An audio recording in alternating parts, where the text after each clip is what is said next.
A320 विमानांबाबत Airbus कंपनीकडून alert जारी करण्यात आलाय। A320 विमानांमध्ये सोलर रेडिएशनचा धोका आहे आणि सोलर रेडिएशनमुळे फ्लाइट कंट्रोल डेटा करप्ट होण्याचा धोका आहे। इंडिगो, एअर इंडिया, स्पाइस जेटच्या उड्डाणांवर याचा मोठा परिणाम होऊ शकतो।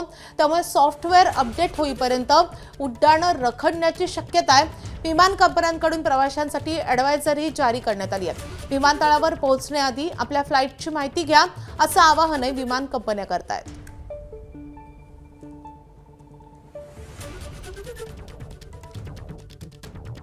एअरबस A320 विमानांमध्ये फ्लाइट कंट्रोल सिस्टीममध्ये बिघाड झाल्यामुळे आता एक गंभीर गोष्ट समोर आली आहे।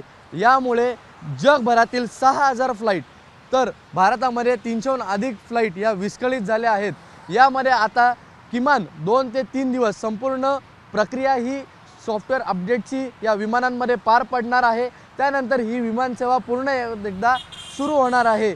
यामध्ये आपण बघू शकतो की मोठ्या प्रमाणावरती भारतामध्ये किंवा देशामध्ये या विमानांचा वापर केला जातो, पण कुठेतरी सुरक्षेशी निगडीत ही गंभीर बाब समोर आल्यामुळे आता या विमानांमध्ये सॉफ्टवेअर अपडेट करायला लागणार आहे। त्यामुळे एकंदरीत आता किती दिवस लागतो हे बघणं महत्त्वाचं राहील, पण 2 ते 3 दिवसचा कालावधी हा एकंदरीत लागणार आहे असं सांगण्यात येत आहे।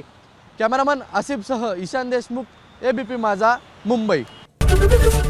ABP माझा, उघडा डोळे बघा नीट।